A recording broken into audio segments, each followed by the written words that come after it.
block from Holloway.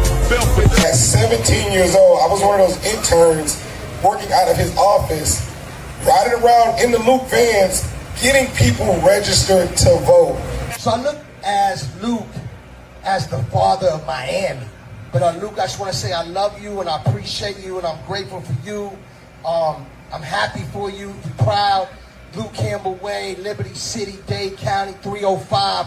Make some noise for Uncle Luke. Everybody that's out here, they're out here because we all got something in common. And what we have in common is we help. We help kids like this. Gil Green helps and inspire. DJ Epps helps and inspire. Devontae Freeman helps and inspire. DJ Khaled helps tremendously inspire. My good friend Stan the Man over there helped. E-Class, who was here, helps and inspire. These guys do a lot of things that you all don't even know. I mean, teach, owns a restaurant, helps and inspire. I mean, that is what it's all about. Yo, what up, y'all? Welcome to another edition of the Uncle Luke Show podcast. I love y'all. Thank you for being here today. Yo, hey, listen, man. Listen, this has been a very, very interesting and very good week. I'm sorry that I did not do a show on Monday. I'm running a campaign, man. I'm in a real tough race. I'm in a tough race with a bunch of career politicians, and you know, I'm out here doing a lot of things. I'm out here doing town hall meetings. I'm out here doing forums. I'm out here knocking on doors. I'm out here in the county, in the BC, baby, Broward County. And that's what we're doing, man. We out here spreading the word, man. But I would like to welcome you all to the show. Everybody on Instagram, Twitter, X, whatever you call it. We're here. You know, we're on Facebook, YouTube, my YouTube channel. I'm just happy to be here, man. You know, it's been a great road, and I'm happy that you all are able to be here to enjoy this moment, because you know, as you know, this world and life is not promised to anybody, and so to be here is a blessing from God, and we need to always be thankful that we're here, and God allows us to be here. And to those who have went and left us and went on to the glory, you know, we know y'all in a better place than being right here. But at the end of the day, I just want to thank you guys for joining us. And I'll start getting the schedule back right. You know, I got an election going on right now. People have ballots. And so what we're doing is chasing ballots right now. Unlike my opponents, we're not chasing ballots by going to seniors' house and telling them that we will bring them a ballot, but we're chasing ballots from the standpoint of calling people up, doing it the traditional, legal way, calling people up, knocking on their doors and say, hey, look, man, I'm Luther Campbell, and I want you to vote for me because these are the things that I'm going to do right here, man. I'm going to do a whole bunch of good stuff for the community, and I would like for you to support my campaign, you know, and that is what we're doing. We're doing it the traditional way, man. We're talking about affordable housing, insurance reform, bringing, you know, at least $250 million of insurance reform so that seniors can be able to help them pay for their insurance. In my district, we're talking about another $1 billion in affordable housing. We're talking about protecting our seniors and protecting our veterans, you know, $250 million, like I say, for subsidies for our seniors and our veterans, you know, another, $5 billion to expand the port, and that's going to create more jobs, you know, and same thing. I got another $100 million for my small businesses. You know, they need assistance, you know, and that way they'll be able to hire more people and take their business to a whole nother level and start new businesses. You know, I got another $150 million for my apprentice trade school tech programs for our kids, because everybody want to know, how do we stop the kids from killing each other? How do we get the kids doing some good things in life? And so what am I doing? Our kids get to do what? You know, $150 million in teaching them a trade so they can learn how to build an electric car. You know, they can learn how to function in They can learn a trade. They can learn how to function in this wide world of tech. You know, so what better use of the money, and you know, what better use to use that money to do that, you know, and create jobs, create a pathway, because everybody's not going to college. So these are some things I'm doing. I mean, expand healthcare. I think they need to take the cap off of it, you know, and those are the things. That's the reason why I'm trying to run for Congress. You know, I keep telling people I ain't running the Congress, go up there and fight Donald Trump, get on CNN, talk trash about him, be Jasmine Crockett or be somebody else. No, I'm going there to work with anybody and everybody to bring the resources back to my district. My job, or the people of my district are suffering. I go in there every day. I'm talking to people, having conversations with people on a daily basis. Those people are literally suffering. You know, people got a great life, but at the end of the day, you know, I'm sitting there talking to people. You know, these people got stories. I go to a senior home, and the seniors are talking about insurance and the increasement of tax. And then on top of the tax, on top of the insurance here in the state of Florida, they got to deal with the same high cost of fuel, and they got to deal with the same high cost of grocery. So add that on. The average American don't have to deal with the same thing a Floridian has to deal with, especially a person in my congressional district. So y'all in Illinois, y'all got to deal with gas, and y'all got to deal with grocery prices and eggs and all that going up. You know, here in Florida, we got to deal with tax. The tax is going up out the roof. We have to deal with insurance because we're in a hurricane state. That's double. And then we have to deal with fuel, and then we have to deal with grocery. So we have 3 more different things that we got to deal with as a Floridian to live here. You know, the cost of living is out of control. I mean, hell, you go to Miami Beach and buy a dinner, it's going to cost you about damn near $500 for 2 people on a little date. Those are the things, that's the big difference between us and in Myrtle Beach or us in Macon, Georgia. You know, so we have extra prices that we have to deal with. So yes, you can, all right, well, just move to Macon, Georgia. Or you can say them and say, elect the right person who's going to, yes, understand that, yes, the cost of living here is a lot different than it is in Macon, Georgia. But at the same time, I can then create higher paying jobs to match it up. My seniors can be sitting here, you know, retired. Before they go get a job at Publix, I can ease some of the burdens of what they have to deal with. They got to pay high-ass costs of prescription drugs. They got to pay for high-ass costs of, Medicare and Medicaid ain't covering everything. So they got to get transportation. They got to go from the home. They got houses and stuff like that. They got to pay high-ass rent. They got to pay high-ass taxes. They got to pay high-ass insurance. So these seniors who retired and who have given so much to this economy in this country, they're faced with foreclosure every day. They're depressed.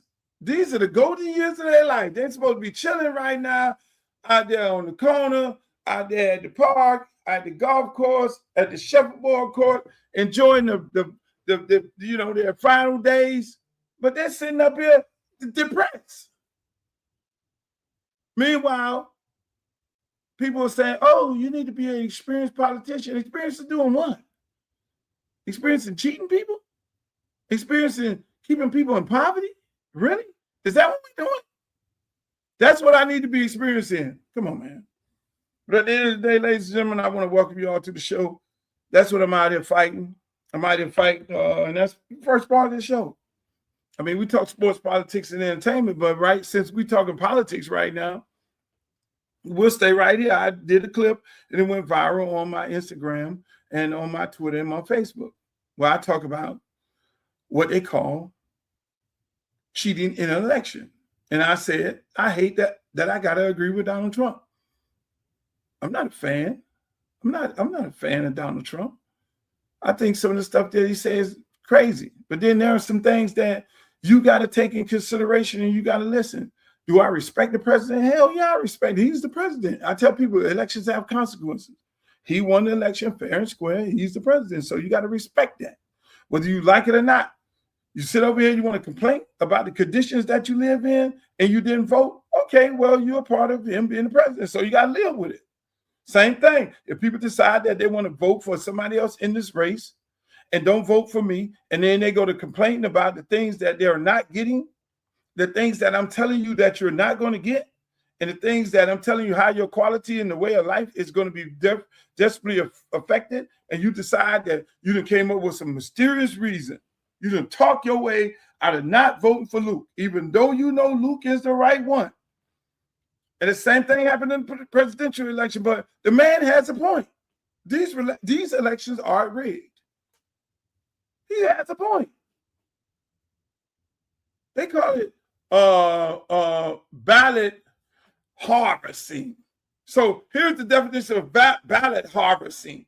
You know, I did a tweet and I talked about ballot harvesting. And one of these candidates got a guy with some dreadlocks that is on the Ring camera going to the door and every other senior door and saying, hey, senior, because let me back up a little bit. Let me help y'all understand how it works. We have an app, right? All candidates, we have an app. And the app, I'm going to pull it up right here for you. It's called Minivan. See this app? It's called Minivan.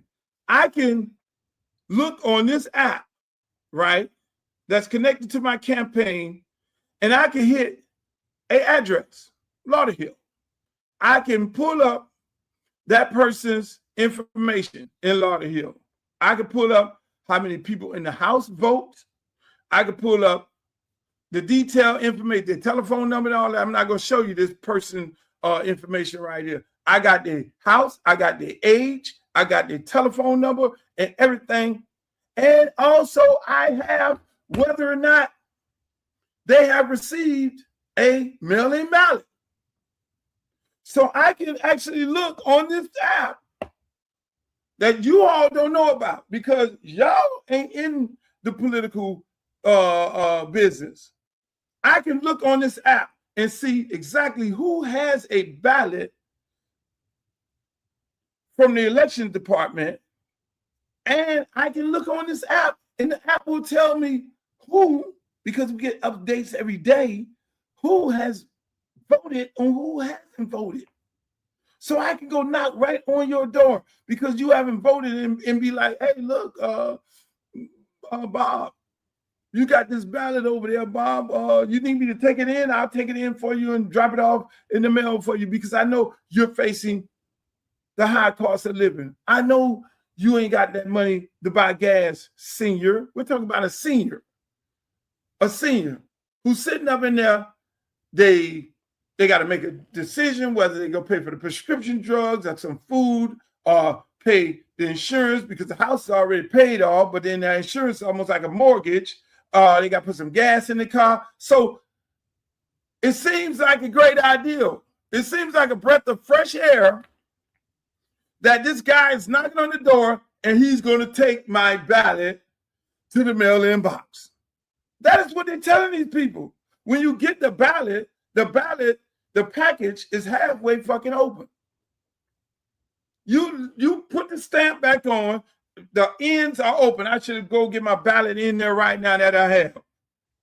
It's still open, half of it open. So it's so easy to take the thing open, take the little sticky off, go in there, erase what they already got, and then do what?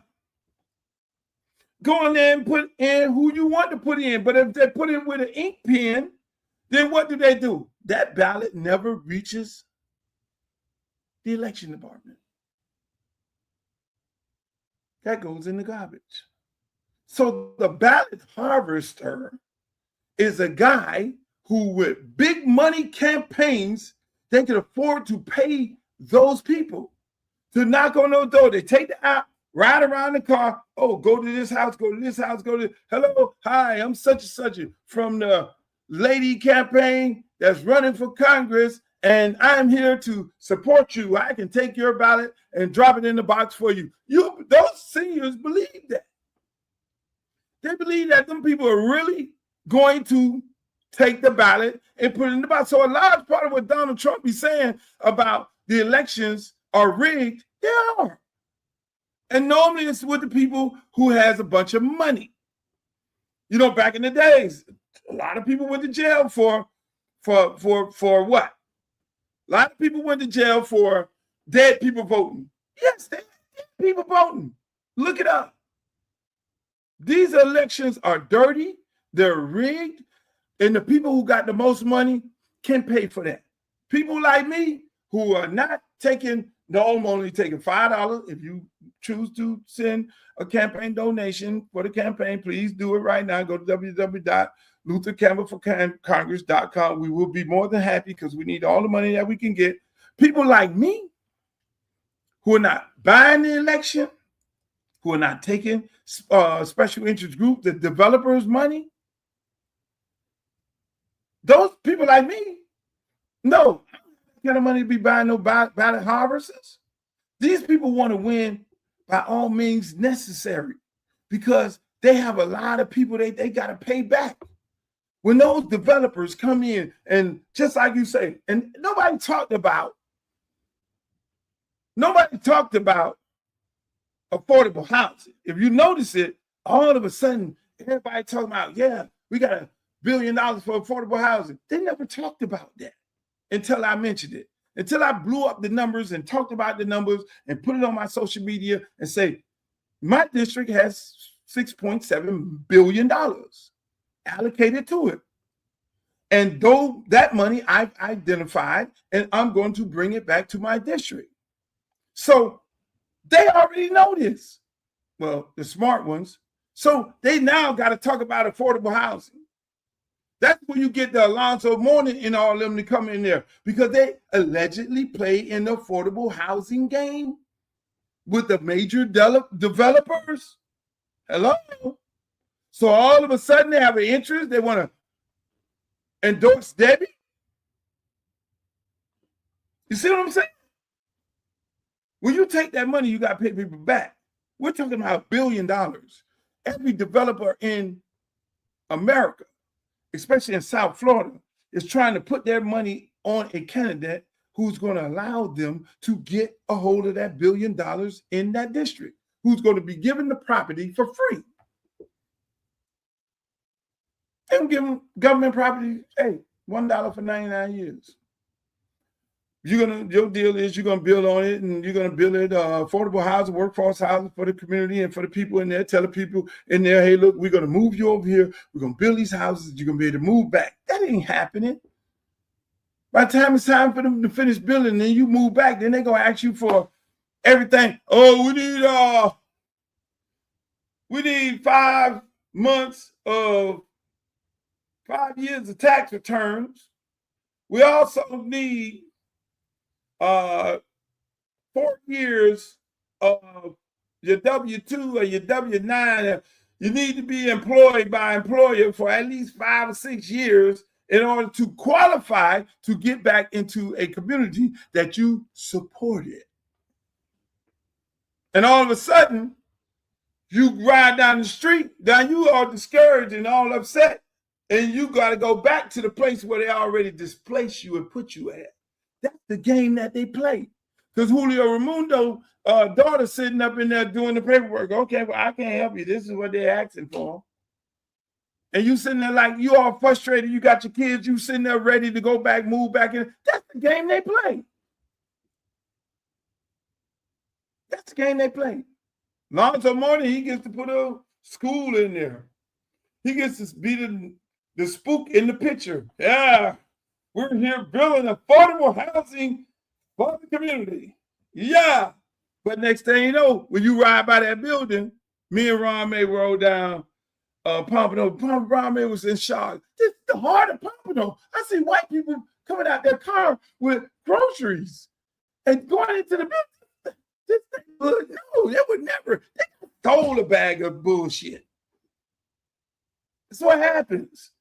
That's why Harlem got gentrified. That's why Eastlake got gentrified. That's why Miami got gentrified. Liberty City, Overtown, you name it, all of them. Sistrunk. That's the game they play. So what happens? They never tell you about the dollars allocated to the district. So then what they do is they sell you a bag of chips that we're going to build the community up and we're going to build affordable housing. We're going to move you over here temporarily and you're going to be able to come back, but you never get to come back. And then they go get some prominent figure, yeah, some blackface, yeah, and he's up there cheesing. Meanwhile, they're paying him up under the table to developer. And then sometimes they go farther to getting a black person to bid for the job, knowing damn well he's going to bid for the job, but he's going to bid for the job, but he can't pay the bond. So you can win the bid. And so now they then say, promote, oh, Bobby Washington, our friend who goes to our church, he won the bid to build these affordable houses. And Bobby is this. And Bobby walking around there and gave Bobby a new car. Bobby got a new jazz-ass suit on and all that. But Bobby can't pay the bid, the bond, because it takes a bond. But see, that most people don't know. And see, me, I'm a person who always gonna find the money. That's why I was able to find $26 million for Gibson Park when Alonzo Mourning didn't want to let the kids go into his building. I'll tell y'all about that story. I'm gonna come back to that story. And that's why I was able to find $16 million, and then by the time we got to rebuilding Hadley Park, when Keyshawn got in, we got to $16 million when Teal was in, and went through commissioner after commissioner after commissioner, and then we got to Keyshawn Hardeman. By the time I told Keyshawn, hey Keyshawn, they got $16 million to build our gym and all this and all that. Keyshawn said, hey man, ain't no $16 million in that pot, man. It's about more like $4 million. What? $4 million? So Keyshawn Hardeman had to go find another product of my program. He had to go find another $2.5 million to get the shit built. We started off at $16 million. This is how these people steal. This is how they steal, but nobody knew that this money was available for these projects in these areas. It just take a little work, and that's what I do. So I took a little work. I'm running in Congressional District 20. How can I help the people? I ain't running in no race just to be running in the race. I'm running in the race to genuinely help people out. So what do? I do my due diligence to go find my work. I can run for Senate. I can run for governor. I can run for whatever the hell I want to run for. But where can I run and I can really help a community of people? Where can I run? Congresswoman Wilson was still in her seat. She had not said she was going to leave. Ain't told nobody but the people who were in that race over there. So I live in Broward.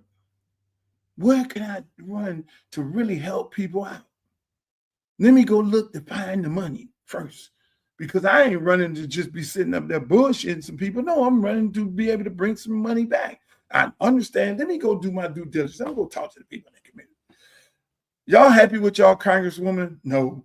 Y'all happy with any of these congresswomen and men around y'all? No.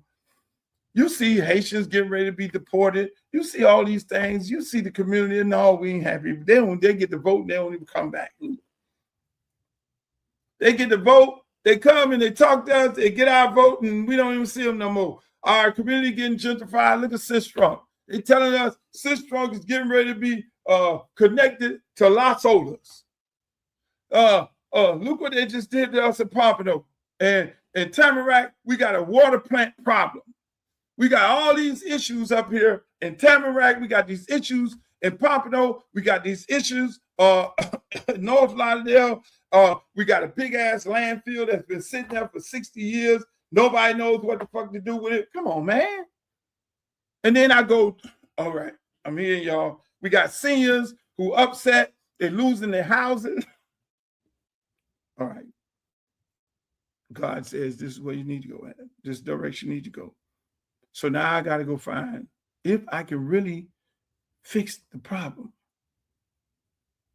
What can I do to help these people? Because I ain't going to go make no false promises if it's not available. So I go look at what Joe Biden put in place that was already bidded on. I look at the budget. I look at the money allocated for the district. I say, hold on 1 second.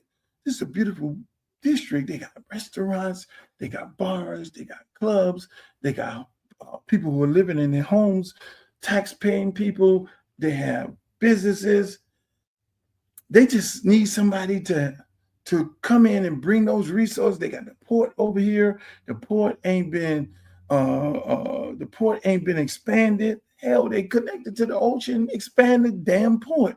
We could create more jobs, bring more ships in, more cargo. It could be on the level of Miami. Why is Miami Port doubling the amount of people that they service than Port Everglades? We're right here. Port Everglades is in a better position because Port Everglades is technically damn near connected to the airport. If you ever flown out the airport, it's all connected in one. Port of Miami is on one end, the airport is on a whole nother end. You see what I'm saying? So this is a better situation here. So infrastructure, how much money? Okay, I got $5 billion to expand the port. We got a shortfall of homes. We got to build affordable housing. We're 140,000 homes short. In Florida, oh shit, I got another $1 billion. I found $1 billion for affordable housing. Okay, I got another $100 million for small businesses. Okay, my seniors are facing these high costs of insurance because the insurance out the roof. Okay, so I can create a subsidy. So I got out of the money, I can do $250 million in insurance subsidies to help my seniors and give them some benefits to continue helping them. Okay.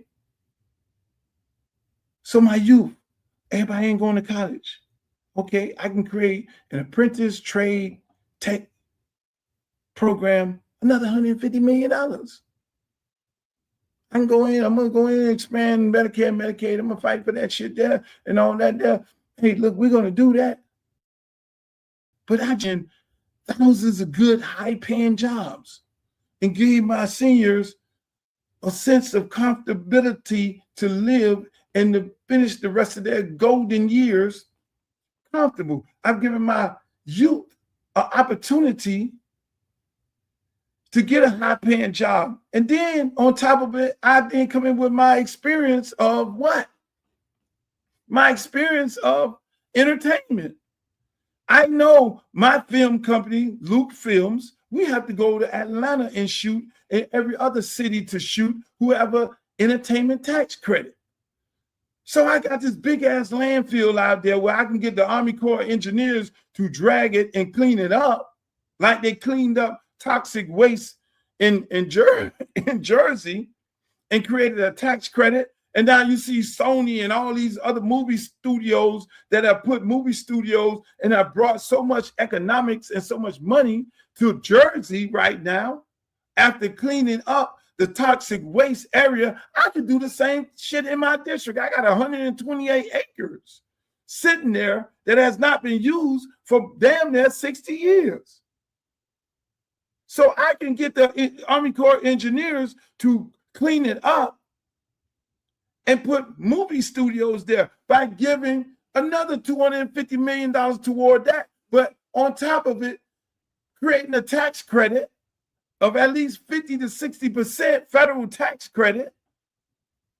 That's what brings the studios into the state, into the district. But I put a caveat on it. I'm going to create this tax credit. Only way you get this tax credit, big studios, to shoot in our area. How you get these tax credits? One way. You have to do what?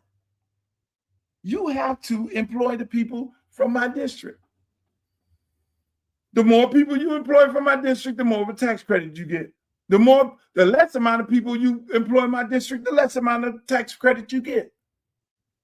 See that? That's just increased more high-paying jobs. I didn't even do the survey for the union. I didn't even do the survey because unions automatically does what? Support these candidates who already got a seat. But there's no individual in this race that's union, I'm SAG anyway, that has a plan to create thousands of union jobs. That's my plan. I'm talking about bringing money to the district and creating resources. So when I look at what these people I'm running against, they have no clue. Their job is not to bring money back into the district. Their job is actually bring the district down. You look at this Debbie lady. She ain't doing nothing no different than what Cohen did in Memphis. LeBron James and everybody talk about Memphis. Oh, we don't want to play in Memphis. We don't want to go to Memphis. Matter of fact, I'm going to Memphis next weekend. No, everybody got these, Memphis crime, Memphis this. Trump, we're going to send the tanks into Memphis. We're going to clean up the streets of Memphis. Memphis is a beautiful city with beautiful people. Harold Ford Sr. was a congressman. Let me give y'all a little history lesson. Harold Ford Sr. was a congressman in Memphis. Okay. He held the seat for 32 years. Then Harold Ford Jr. became the congressman. His son. He held the seat in 2006. Okay. Then what happened? Here comes old Cohen, the white guy. What did Cohen do? Cohen ran in a race. Tell me if you haven't heard of this before. Cohen ran in a race. Oh, Steve Cohen. Steve Cohen, Jewish guy. Ran in a race to be the congressman of Memphis against a crowded field of African Americans. Ain't that similar? Debbie Wasserman Schultz running in a race in a crowded field of African Americans, the one white Jewish lady.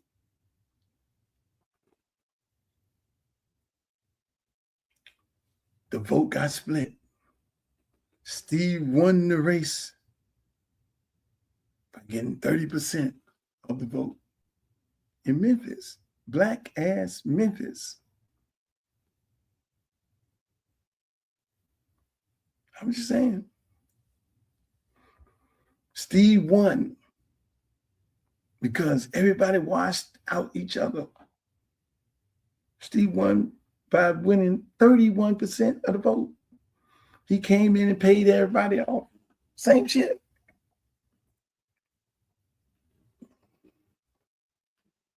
Here's the numbers. When Harold Ford Jr., after the daddy, the murder number in 2006 was 160 people. Before that, when Dad was there, it was much lower than that. The homicide rate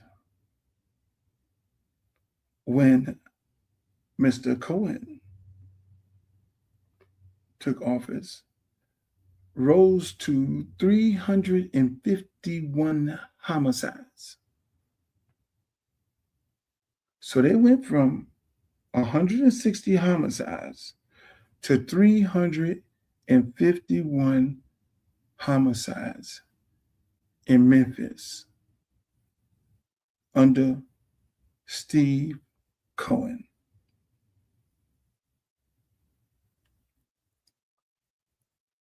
I want you to 160 homicides. Yes, that's a lot.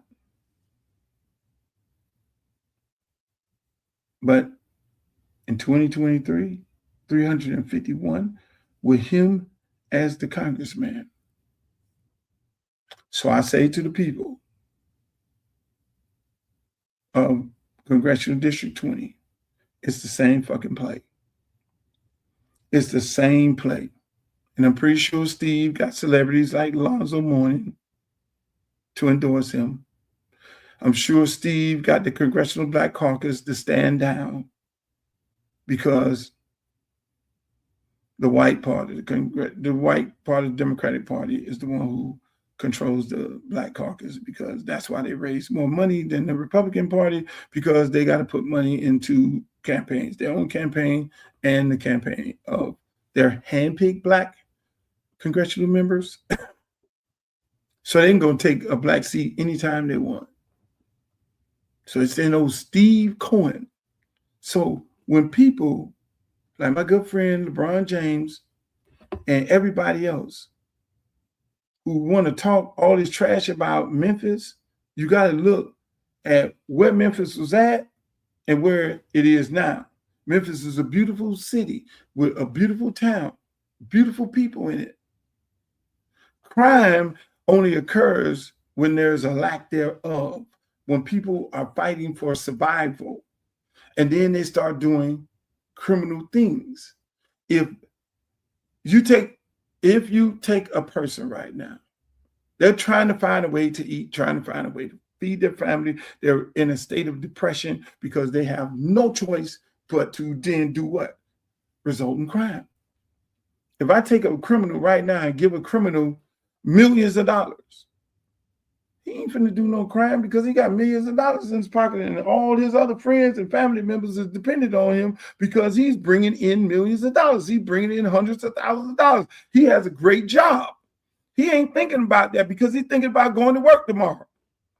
You see how that works? You see how that stops crime? But if I suck the life out of the community and don't bring resources back into the community for people to get good, high-paying jobs, then people do what? People do what? They got to eat. They're hungry. They're starving.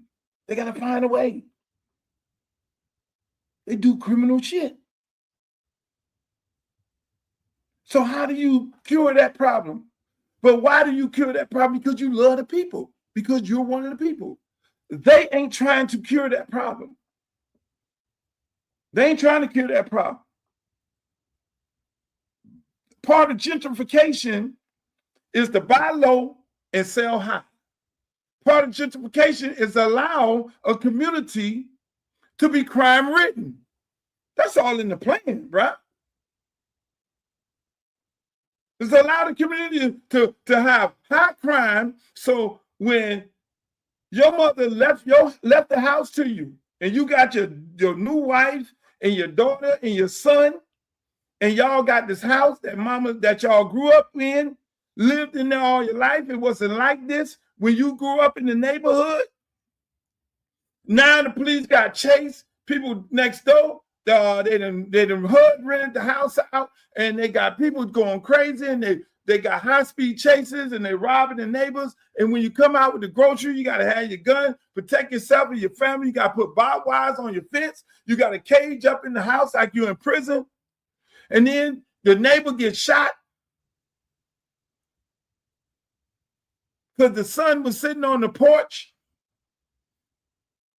and the dude was walking by, and they just shot up the whole house, and grandma got shot, and the baby got shot. Then the little Julio Ramundo come knock on your door. Hey, I'll give you cash money for your house. Then you and your wife, who you was giving that home to, y'all sitting there at the kitchen table trying to make an executive decision.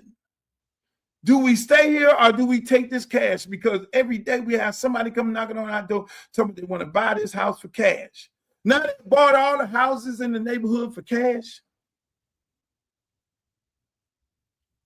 Then they send code enforcement in.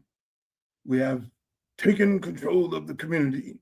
We've purchased 80% of the houses. Now the law enforcement start doing law enforcement shit. Going into those houses, those criminals, and putting those criminals in jail and seizing their property. And all of a sudden, they open up a Starbucks. What they used to say when the black people used to come into the community, they used to say, oh, there go the neighborhood. Black people are moving in, but there go the neighborhood when Starbucks open. Now, all of a sudden, you go to the grocery store and you look at the community that you grew up in, and you got white people walking the dog, and they go into the park and all this shit. You're like, what happened? Well, that's what happened. Then you got these buildings being built by the developers because the money is allocated to that district and that community. And they then took over the building, and ain't nobody in the building that look like you. How did that happen? Not on my watch. So I'm here to tell you, that is why I'm running for Congress. That's why they don't like me. Democratic Party don't like me. They ain't got to like me. The Black Caucus don't like me because I've called them out. And they have said one thing to this lady, Debbie Wasserman Schultz, and they said nothing to Cohen. I tell the people of Memphis, be strong, hold on to your community, because that's what it's designed to do. It's easy to clean up a community.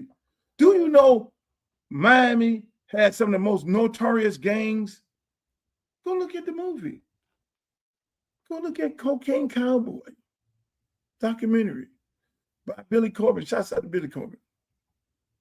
Go look at Scarface. Miami was out of control. You know who cleaned up Miami? It took a joint operation between the feds and county and city law enforcement. It took a joint operation to clean up the community, and they cleaned it up. Normally, they would give you state time and you get off. They start bringing the feds in. The feds, the way you do that. So Cohen ain't trying to do that. All Cohen got to do, all Cohen has to do. Cohen has a guy that lives in Memphis right now. I'm chief of police for he started the department, the school board police department. His name is Gerald Dollings. He was part of the task force. He was a chief here in Miami who cleaned up the streets when Miami had some of the most notorious gangs in the world. He actually went to Atlanta and trained the Atlanta Police Department on cleaning up their issues. And then he went to Memphis and started the Memphis School Board Police Department because he started the police department, School Board Police Department here in Miami. And he lives in Memphis right now. Has all the information, but they don't want it to be cleaned up. They want it to be crime. They want crime. But them people in Memphis ain't going for it because they've been doing it for the longest. They're not going to bring the federal resources in there. It's the money is allocated to Memphis because it is a blighted community. Some of the parts of Memphis, a lot of parts of Memphis is beautiful now. Drop dead gorgeous, 5-star, everything. So don't believe what you saw in no video and all that. But they don't want to bring the resources in there. And that's what happens when you get bad representation. So Debbie Wasserman Schultz is doing the same thing that Steve Cohen did in Memphis. She's trying to do in Congressional District 20, but it's up to the people. Y'all go for that shit. You're going to get the same thing. They're going to finish the gentrification program. That money going towards affordable housing ain't going to be for the people of Broward County. They ain't going to give the seniors insurance relief because they want the seniors to die off and move and go somewhere else. They want the people to move and go somewhere else, and they want to take over their houses. They're not going to expand the port to create no high-paying jobs because that's too much. Like, you ain't going to leave now because you're making a lot of money and you got to go to your job, your good job at the port. They are not going to give money to a small business because you ain't going to go nowhere. Hell, Kodak Black just bought a whole strip mall in Pompano, and he can't even get it open because his strip mall is not a part of their plan moving forward. He want to build bowling alleys. He got all kind of stuff, increase jobs, small businesses for Black people in his strip mall. He purchased a strip mall here in America, and he can't even open it because he's not a part of the plan. The whole plan, they have plans already set up saying, okay, this is going to be white and right. And the Black people, we're going to move their ass up out of here. So they're not going to give money to small businesses like me. They're not going to teach these kids a trade. They want these kids to continue leaving high school, not going to college, and finding their way to go to jail. Because the prisons are privatized like the schools. Hello? I'm fighting the oppressor. I'm the oppressor fighter in this election.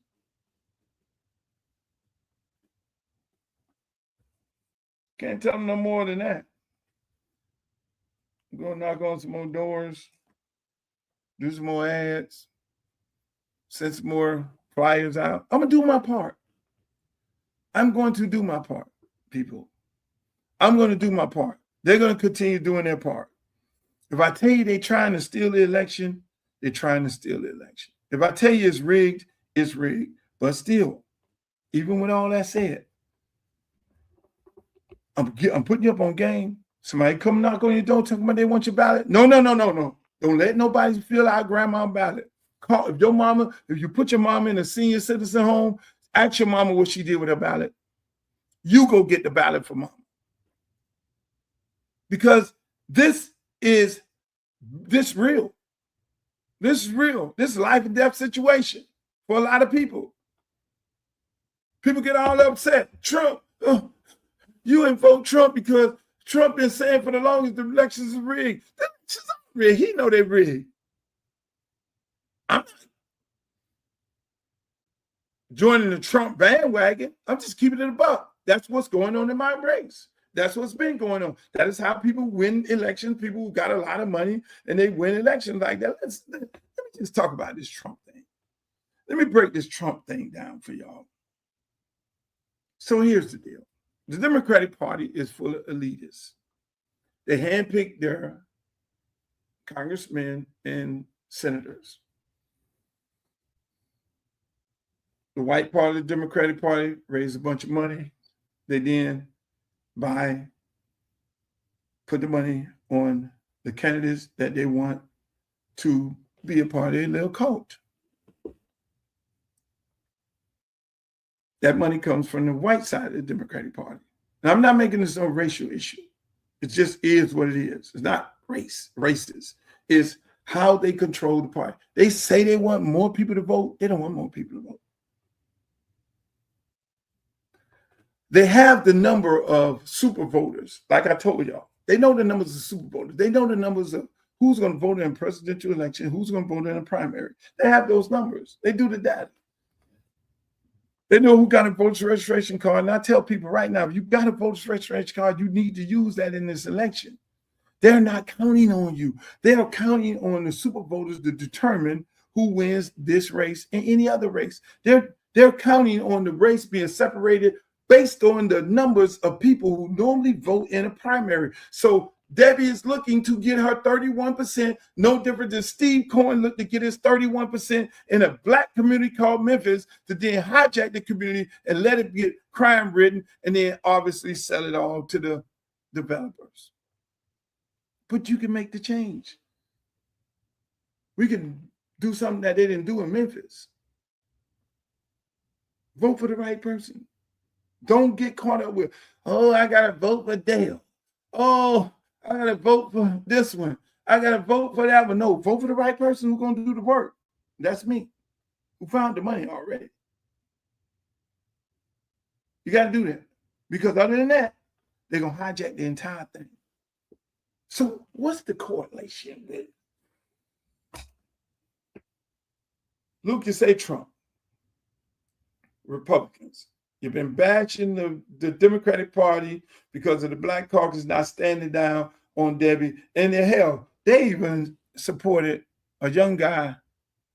They all talk about experience, but they supported my good friend's son, Kendrick Meek, in Congressional District 24. Now, he never held a seat. Where's his experience? You had 24 members of the Congressional Black Caucus that did what? Endorsed him.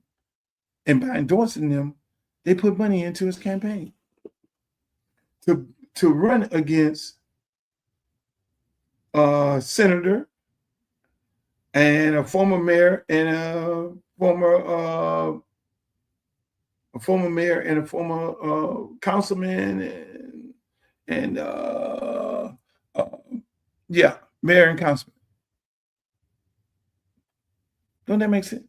They even endorse, man. I ain't even say. So they are who they are. I learned a lot about who they are. But let's get back on this Trump thing.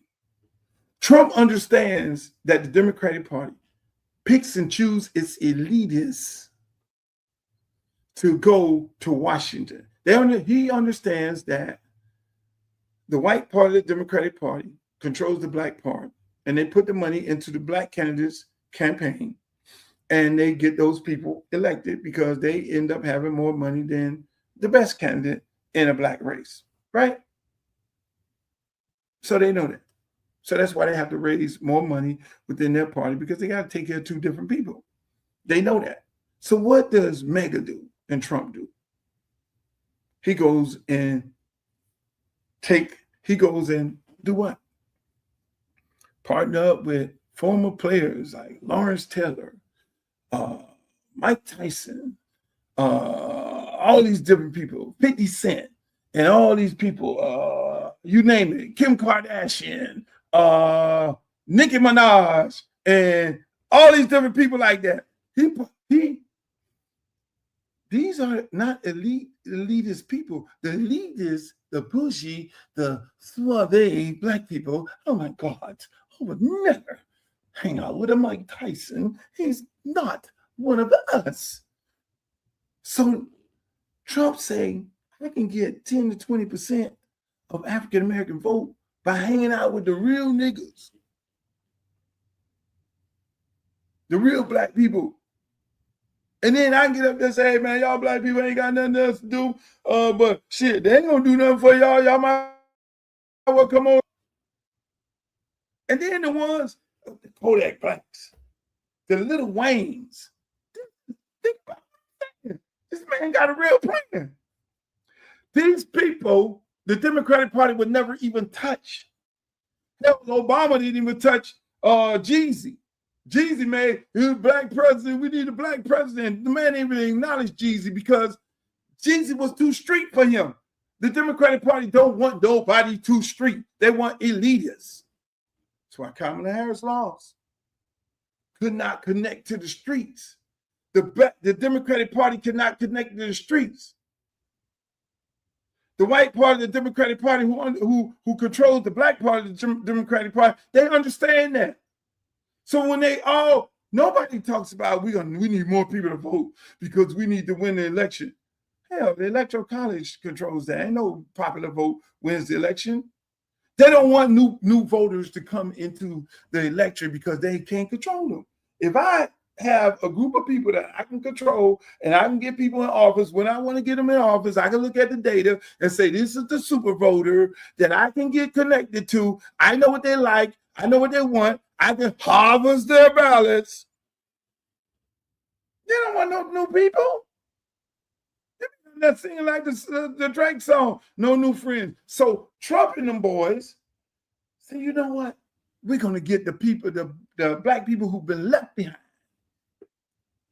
We're going to partner up with the people that they would never partner up with. That's why they don't support Luther Campbell. Because I'm not no elitist. I'm not one of the elites. I'm one of the handpicks. I'm a capital N. I'm not the one to be controlled. So they sitting up there. They can't get me like they got Ice Cube because I did too much in my community. I stand on principle. I went to the Supreme Court. The leaders run their mouth, oh, loot this, loot that. No, they don't mess with people like us. But that's why Trump extended himself. Hey, Kodak Black, come on over here. I'll get you a pardon. Hey, Lil Wayne, I'll get you a pardon. Hey, Nicki Minaj, I'll get you some citizenship. Hey, Mike Tyson, you my homeboy. And then the ones, 50 Cent, I fuck with you. Then the ones that. So, well, hey, old Trumpy, I can't come out there and really just go out there and be talking about I support you like that and go sit up there with you like that. Okay, man, I'll get my crypto people to hire you. As long as you just don't come out against me. But my crypto people hire you, you're going to get a little bit of backlash. Hello? So the mega party have identified the fact that the real people, there's a large amount of African Americans who African Americans love and respect and gravitate to, Kanye West and all. They sit there and say, oh, I see what's going on. We're gonna get the brothers and sisters in the African American community who relate more to the people of the African American community. They relate more to the people of the African American community because it is only so many bougie and elitists in the African American community because those bougie and elite people can't relate to those people in the community. That's the game being played. Games people play night or day. And that's where we're at in this party. That's where we're at.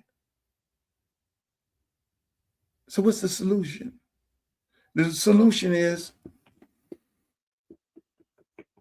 the people of this district vote me in. I will be definitely the odd bod. I'll be the guy that'll go in and work with Republicans and Democrats because I will be the guy that I will not be on their agenda. I will be on the people's agenda. I will be there to fight to bring resources to my community.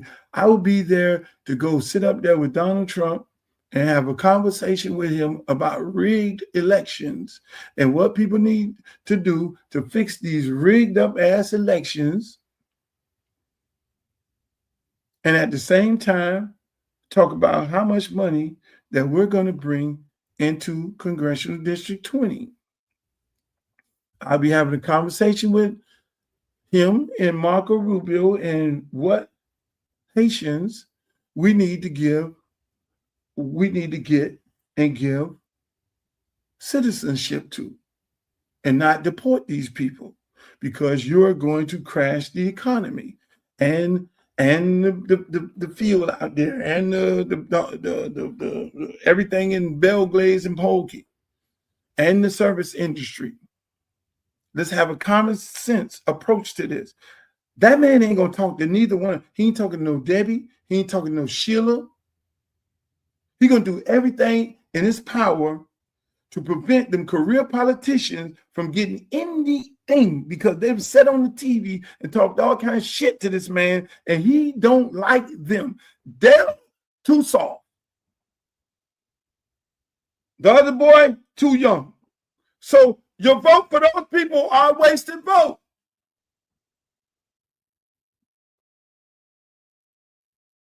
That's what we doing. That's what we at.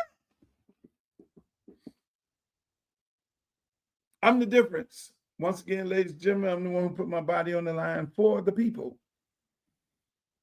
Just like I did when I went to the Supreme Court fighting for free speech for hip-hop industry so that these hip-hop artists could say what they're saying on records right now today. If I lose any one of those two cases, parody would have been done. The most Saturday Night Live comedians would not be able to say or imitate anybody that they're saying. What you have in intellectual property laws on the internet because of me, if it wasn't for me, you wouldn't be able to do and say the things that you're doing and saying on the internet right now. So my parody case was bigger than that. You're talking about the fighter. That's why it's hard for them to create this narrative, nasty narrative about me. I'm swinging and hitting. So I'm going to be all right. My job is to say I can help this community, and my job is to say I tried. Now you give me the job, I'm gonna work my ass off and do just what I did with every other organizations that I went. I went to Miami Edison. They had no football field, no locker room. I redid that. $3.5 million invested. They said we needed another park over there at Gibson Park because Alonzo Mourning would not let the kids play in his OYC gymnasium. He would not let the kids of the Overtown community and Ben Hanks and Emmanuel Washington and Rudolph and Chung called me up and say, man, this man won't let us in the gymnasium. That is why people ask, why Luke messing with Alonzo Mourning? Because Alonzo Mourning decided he wanted to get in this race and endorse Debbie Wasserman Schultz. That is why I'm going after. Look,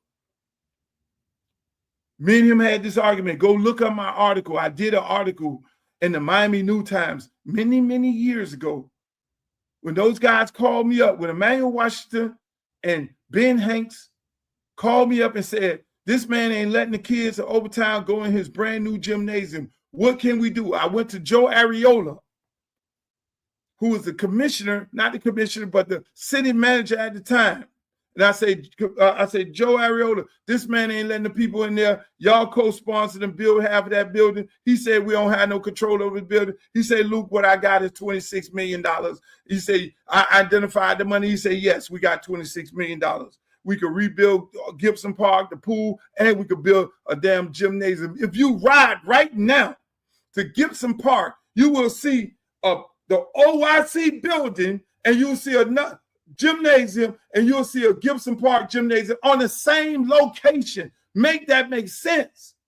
You're supposed to be the big-time fucking basketball player that cares about the community, uses the community name, but you would not allow them black kids in that neighborhood to go in that building because you brought kids in that look black from those elite areas in Miami to say, oh, my child plays basketball at the Overtown Youth Center in Overtown. My child is a part of the Overtown Youth Center. And he's a part of the black culture. Even though my son is black, but he goes to one of these, I ain't gonna call one of these elitist schools that most blacks can't get in because their parents don't have enough money, but they go to Overtown and play at the Alonzo Mourning Overtown Optimist Youth Center, OYC Youth Center. So we feel a part of the community, all of it. We're not racist, and we're not so bougie that we're not sending our kids over there. Meanwhile, we ain't let the kids from the hood up here mix up with the kids, the bougie kids. Oh no, oh no, y'all can't come in here. So what happens? Ben Hanks them tell me, oh hell no. So we had to build another gymnasium. So grandma, auntie, y'all want to ask me, why am I fucking with Alonzo Mourning? Alonzo Mourning inserted himself into my congressional race. I'm a part of the culture. I'm a part of the person. If anybody that Alonzo Mourning should be endorsing is me. You want to insert yourself, bruh, into this race? You want to be a coon? And yes, I call him a coon. You want to be a coon and be a part of what Steve Cohen did in Memphis and what Debbie Wasserman Schultz is trying to do here is in Memphis, there had not been for 30 years, an African-American controlled that seat, over 30 years, until he came in there and look at what the fuck he did. For 30 years, there have been African-American that fought to keep this seat. in a predominantly black neighborhood, and you are co-signing the white woman to erase an African-American seat? You're here trying to deprive African-Americans from representation. So that is people who want to ask the question, why is Luke fucking with Alonzo Mourning? That is why. Because he's inserted himself into this race as a coon to help this lady erase black representation. So hopefully y'all hear this. You hear it if you want to hear it. And that's where I'm at. Those kind of people, those elite brothers in sports and entertainment who sell them souls, y'all seen it more than y'all ever seen it before. Y'all seen it more than y'all ever seen it before. But what you can do something about it. You can see these Negroes coming and you can put them in a bag. You over here with them and we over here. But you continue falling for the trap that they keep setting, then they're going to continue playing the game the same way. This lady playing the same game that Steve Cohen played in Memphis on a bunch of black candidates running for a seat, and half of the time they put these candidates in the seat to dilute the race. Half of the time they give the candidates the money. They have people literally putting money into those candidates' pockets to stay in the race so they can separate the vote. Some of these people ain't got no business in this race. If I looked in the room and saw somebody that I know was capable of doing the job, I'd have got out of this race. I would have never even got in this damn race.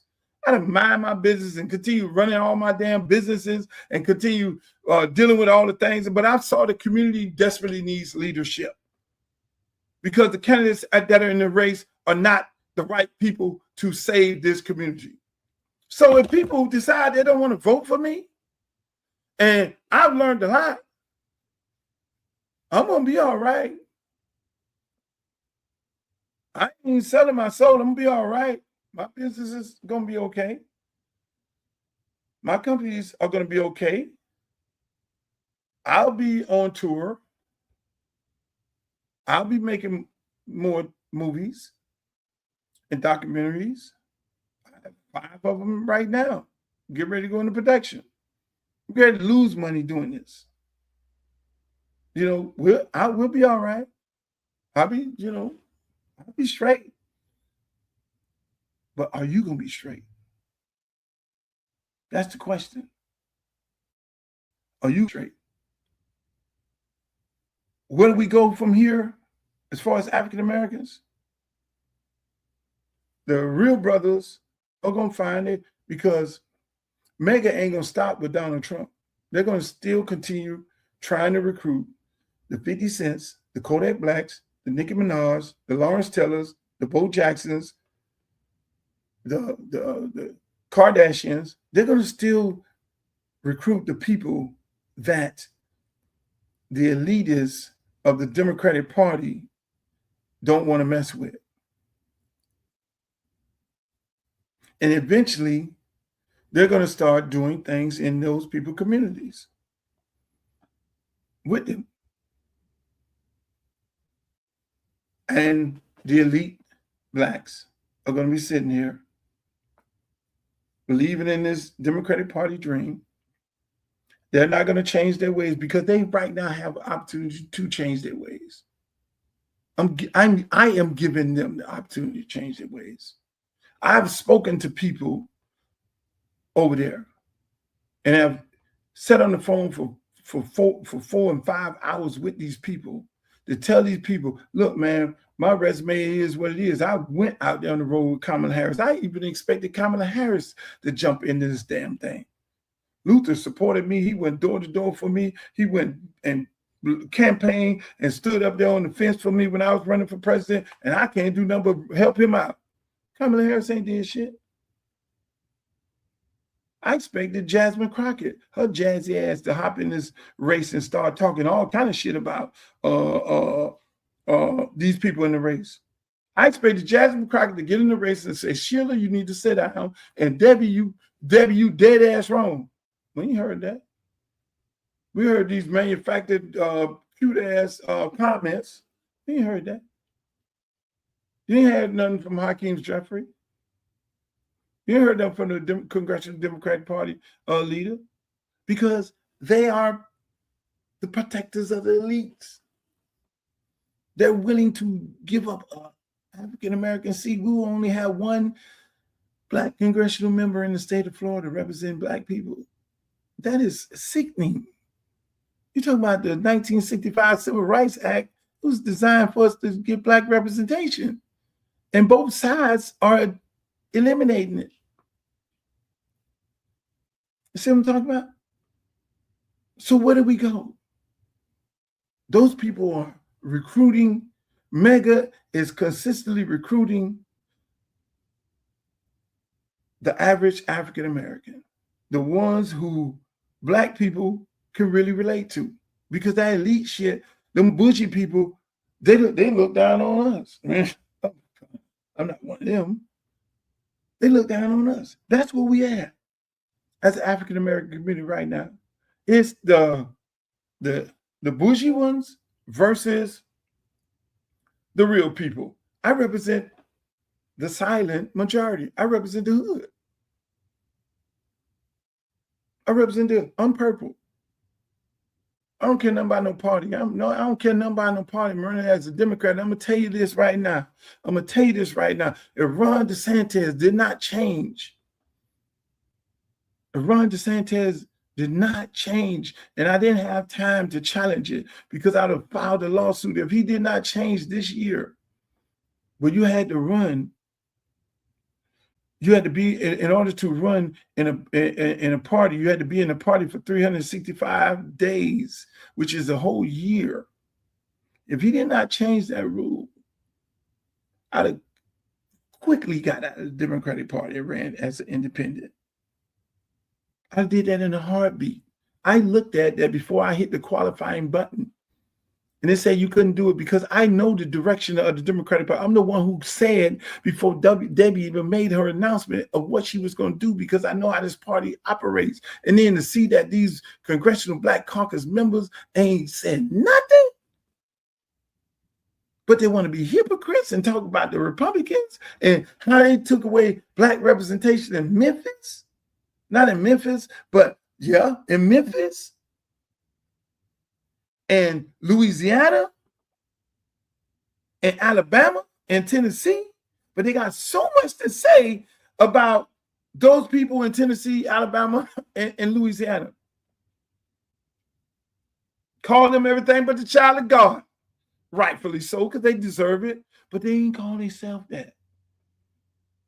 When they did that with Gerald Ford's seat in Memphis, they ain't said nothing about that when they're trying to do that right now. But the people of Broward County, y'all can do something different.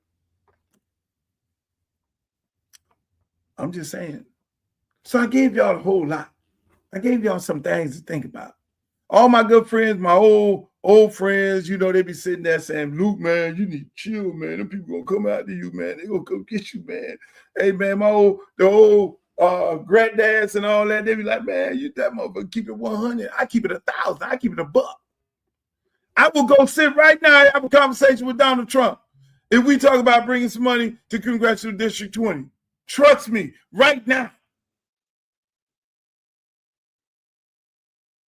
My job is to serve the people. I will go have a conversation with Marco Rubio right now because I got people who scared to leave their house, and I know Marco. I know Marco very well. I'm the only person in this race to go have a conversation with him about TPS. Hey, look, Marco. Hey. I know y'all get ready to start deporting people. Man, we need to have a real serious conversation. Hey, Marco, Trump, come on, man. Let's talk about this, man. Nobody in this race could do that. These people going to be living in fear. You vote for these people, any one of these people. Take your vote. I ain't going to vote for Luke. Take your vote and go vote for one of them if you want to, and let either one of them. Debbie ain't going to get nothing done. They ain't going to hear nothing. They're going to deport everybody. Sheila ain't gonna get nothing done. They're gonna deport everybody. She talking about people ain't got deported while she was a congresswoman held to the law. My friend's husband got deported, and she worked on my campaign, volunteer. She been my friend before her husband got deported 2 weeks ago. Elijah, damn sure, I like Elijah, like Scott. He damn sure ain't finna have no conversation with him. Dale soft ass, he ain't going up there. He ain't going nowhere near the people. They gonna do him like they did with COVID. I remember he was the mayor when Ron DeSantis was with the COVID. He was sitting there, Ron DeSantis talking. He ain't said nothing yet. I'm like, well, come on, black man, say something. This man here talking about taking all the stuff and doing this bad stuff to the black community. Man, you need to say something. Man, Dale ain't said shit yet. That's my memory of him. Standing there in COVID and letting Ron DeSantis take all the good stuff over there. They got all the good drugs and everything and taking over there to the island. And these people flying in, they getting shot before the people getting shot. Fuck out of here. I'm just saying, ladies and gentlemen, that's my show. So, do I like going after African American men when they get into a fight and they support people who are not supporting us? Yes, I'm gonna hit them. I'm gonna hit them hard. Am I going to win this race? Yes, we are. We're gonna win this race because you're gonna go out there and vote, and you're gonna go call your people who live in my congressional district, which is Broward County. You're going to say, go vote for Uncle Luke because you're voting for the future of all of us. You're going to say that. You're going to say, hey, look, man, I'm going to send some money to this brother campaign right now. Speaking of sending money, man, I did a list. Let me tell you before I get off it, I did a list. I said, I don't want to buy a seat. I want to do like other people, buy the seat. Take my own money, buy a seat. To me, that's back hustling. And to me, that creates a mindset of now I got to figure out a way to get my money back. I got to figure out a way to steal money to get my money. If I put $1 million of my own money into the campaign, then now I got to figure out how I'm going to get the $1 million back. Mind you, the job only pays $170,000 a year. Yeah, a lot of people go in as bartenders and leave out $50 million in the bank because there are a lot of them doing insider trading. So I want to go in and do kosher things and just do the right thing for the people and bring the money back to the people. So I don't want to buy an election with the intentions of going in to making money to get my money back. I don't want to take no special interest group money because if I take special interest group money from the developers, and I know most African Americans don't understand how important it is to put into a campaign. And so that makes us really vulnerable to these white Democrats that they can come and buy our candidates. So they need the money to buy all the big posters. You see all the one with all the posters he's bought. You see the ones with the posters, the signs, and the advertisement and shit all over the TV he's bought. Yeah, people put money in a special interest group. So now he has to pay those people back who putting that money in. They ain't giving them the money because they love him and they like him. No, there's a business. It's a business decision. It's a business investment into that person with the expectations of getting a return. And that's how it works. So I take no money from nobody.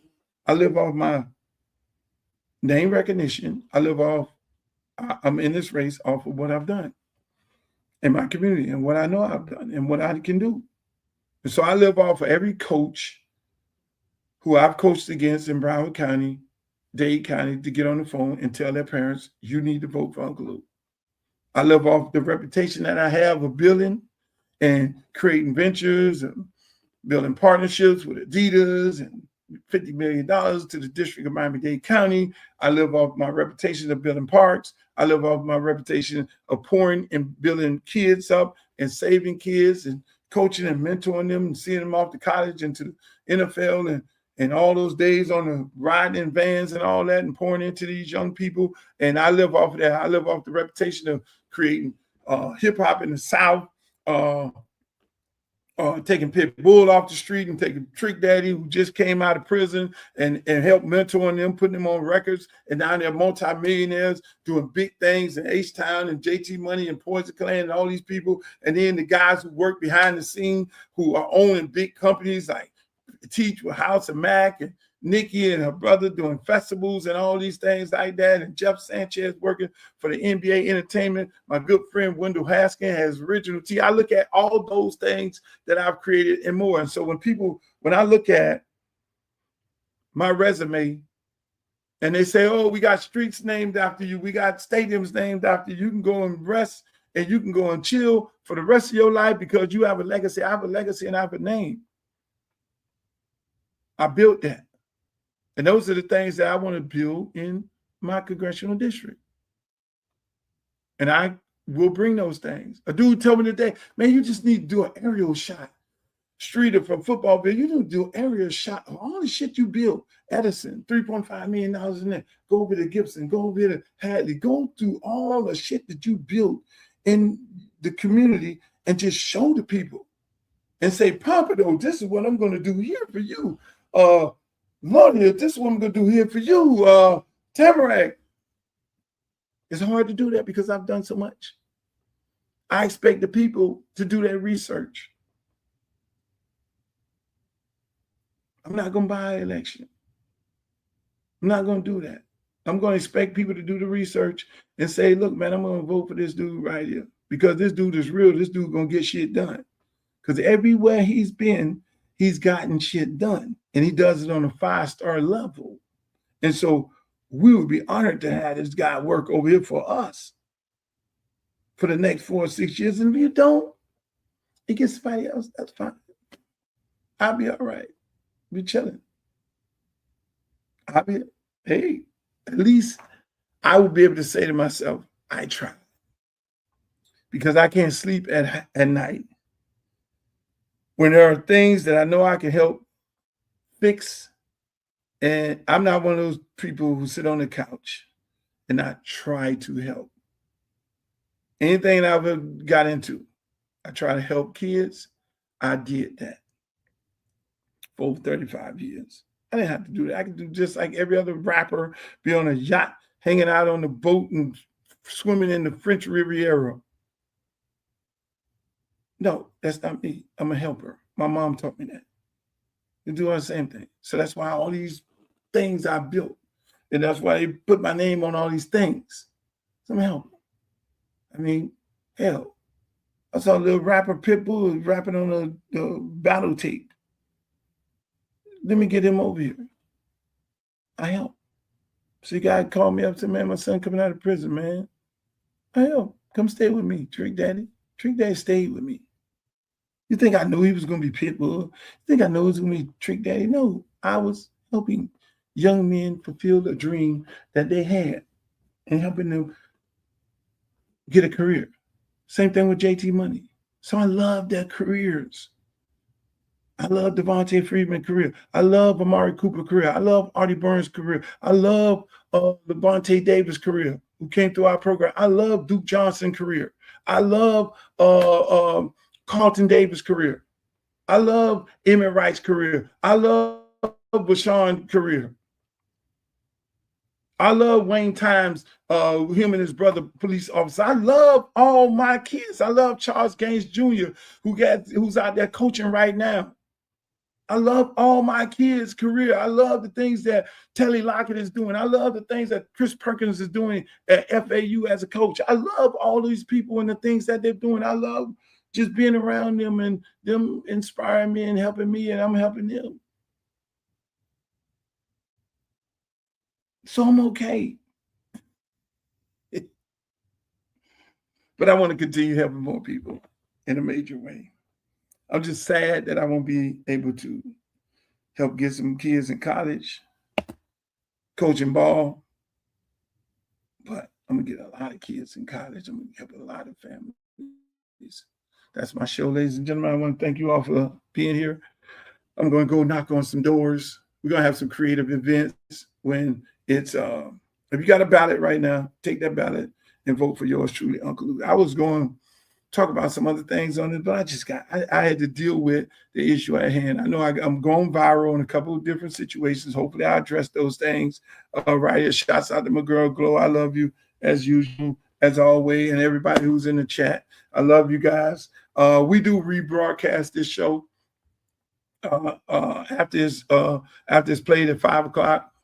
We rebroadcast it. So just so you know, the rebroadcasts are 10:30 at night and 1:30 in the morning. And it rebroadcasts again at like 6:30 in the morning and then 12 noon the next day.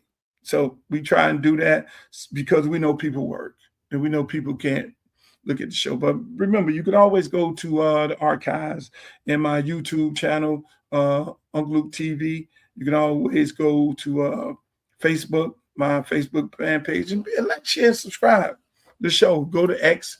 Make sure you sign up on X and go to my TikTok page. It's 305 Uncle Luke, and then go over there to my Instagram, which is Uncle Luke Real One, same as it is on X, Uncle Luke Real One. I want to thank you guys for joining us today. I will be back Friday, God willing, to be back on here to do another show. I'm having fun. If y'all see me in the streets, man, holler at me. I like to talk to y'all, man. My office is on Sistrunk and 9th. So just stop by, holler at us. If you want to volunteer, if you want to make a campaign donation, go to my website, www.luthercampbellforcongress.com. Remember, this show is sponsored by the one and only Luke Records, where you can go to Luke Records, download all your music, get your paraphernalia, get your Luke gear. Hey, look, you can also get this gear right here on the campaign website. But once again, I love you guys. I know I closed the show out like 3 times already. In the words of Walter Cronkite, the great Walter Cronkite, may the good news be. Should I end it right here? No, I ain't going to end it. Can I get an encore? I'm not going to end it because I wanted to say one more thing. I started saying it, but then I went off into something else. And this is going to be the last point. I got in this campaign. I looked at all the different things. And I got in this campaign. And I looked through my Rolodex because they say that's the most important thing to do is look through your Rolodex. After you say, what don't you want people to know about you because they'll find out about you in a campaign. And I did that. And then I looked at my Rolodex and I looked down the list of people that are in my Rolodex. My friends, people who I've helped out tremendously over the years. A lot of them I helped become multimillionaires, whether they were in the entertainment business, the sports business, lawyers, or whatever it may be. And I looked at these people, right? And I put a dollar figure by their name with the understanding as to how much I think they possibly could donate. So telling me how much money the possibility of me fundraising. You know, it's hard as hell. I hate calling somebody asking for money. Knowing that it's not calling somebody asking for money for me.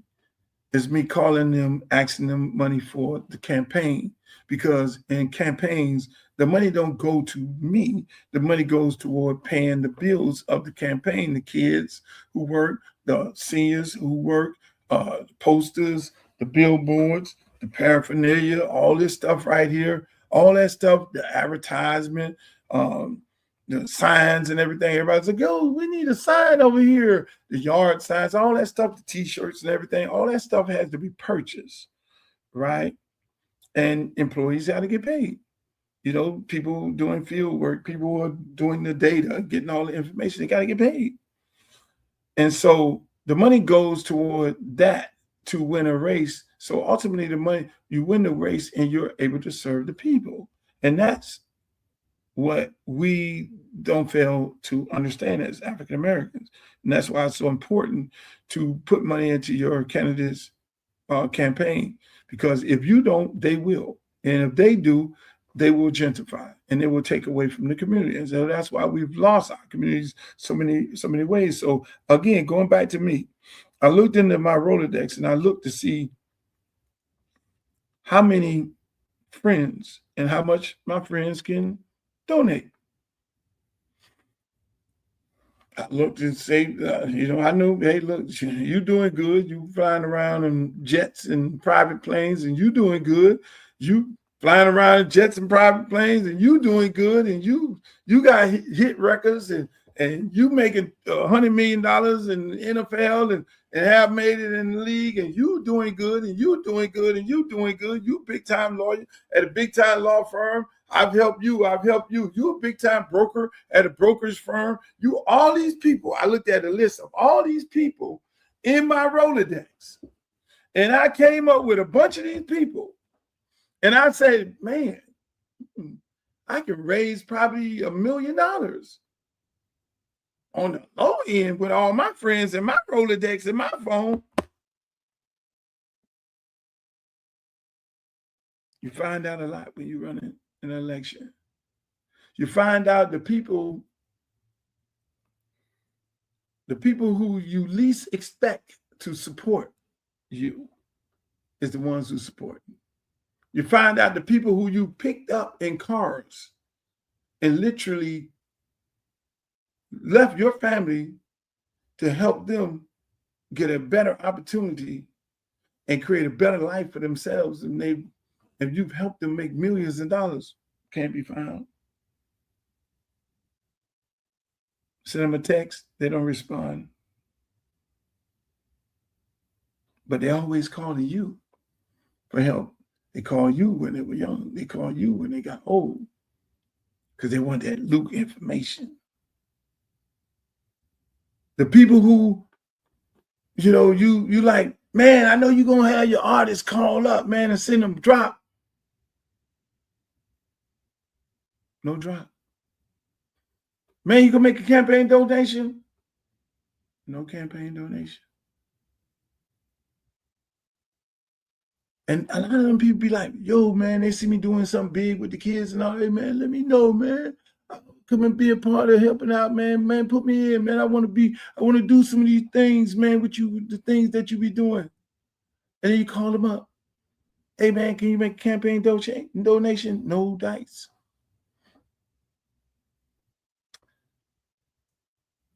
All right. Edrin James, Warren Sapp, the only athletes, I think, that has made a donation of all the athletes that I've touched. One of the biggest donors in this campaign is Rick Ross and his sister.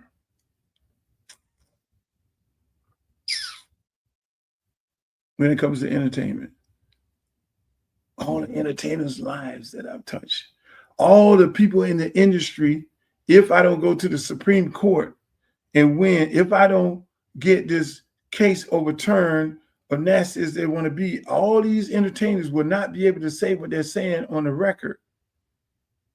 And they're reaping the benefits of me making that sacrifice, like I'm making another sacrifice, can't be found.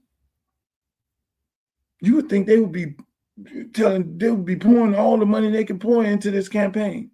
Can't be found. Hey, I'll call you back. I want y'all to know that, because it's a lesson in that. It's a lesson in that. You don't know who your real friends are. You'll find out who your real friends are when you go into an endeavor similar to this, and then you find out when this election is over, win, lose, or draw. I'm going to take this phone.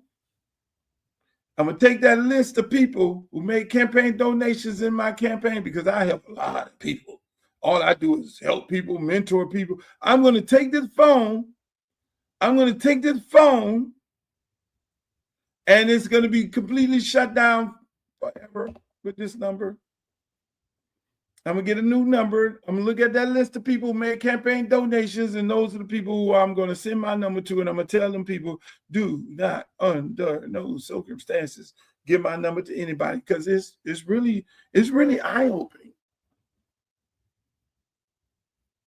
Mike Gardner, right there. Big Teach, right there. Stanley Man, right there. My brother Wes, right there.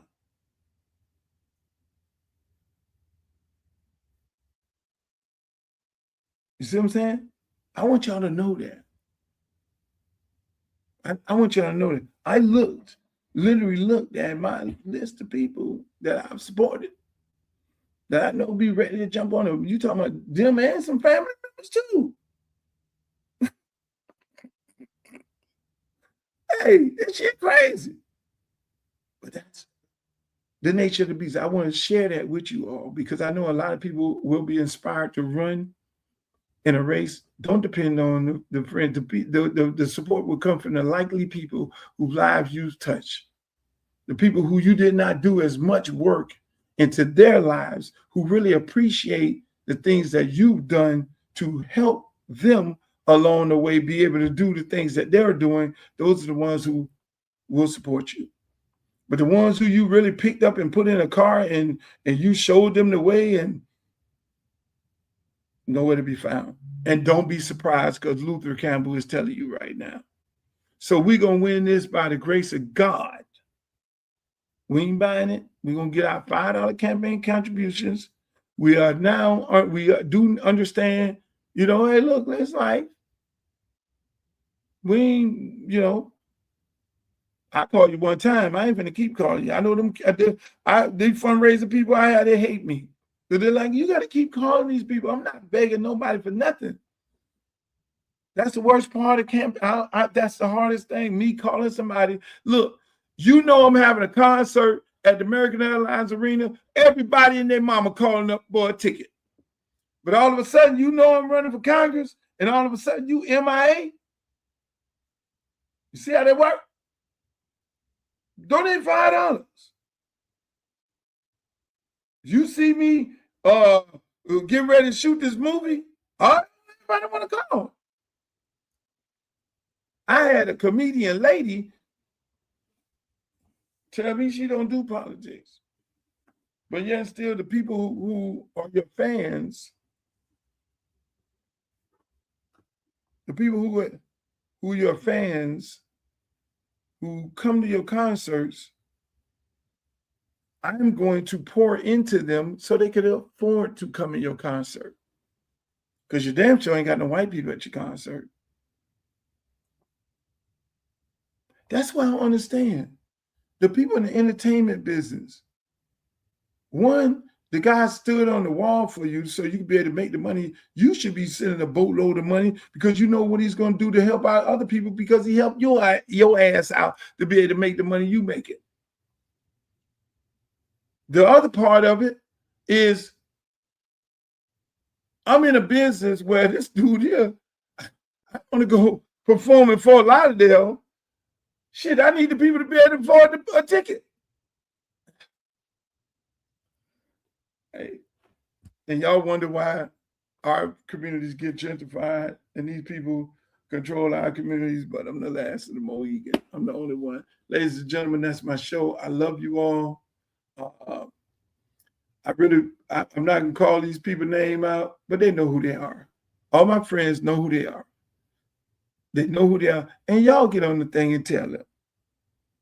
Those names I did call out, those are real good dudes. Them real good dudes. Adrian James ain't hesitate. Oh, what you need? Where we at? Chris Perkins ain't hesitated. What's up?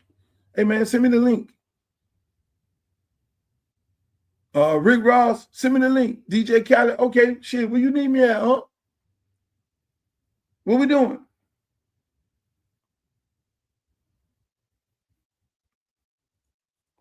Trina, hey, what you need me to do? Okay. Trick Daddy, what you need me to do, huh? We here, CEO. Yeah, hey. That's my show, ladies and gentlemen. In the words of Walter Cronkite, may the good news be yours. Peace. next great congressman from the state of Florida, and his name will be Luther Campbell. I'm Civil Rights Attorney Ben Crump, often referred to as Black America's Attorney General. I grew up in Fort Lauderdale, Florida, went to high school at South Plantation High School. My dad still lives in Parkway. We want to make sure we have a strong advocate from our community who understands our culture to go fight for us in the United States Congress. So make sure you go vote for Uncle Luke Campbell for Congress on August 18th.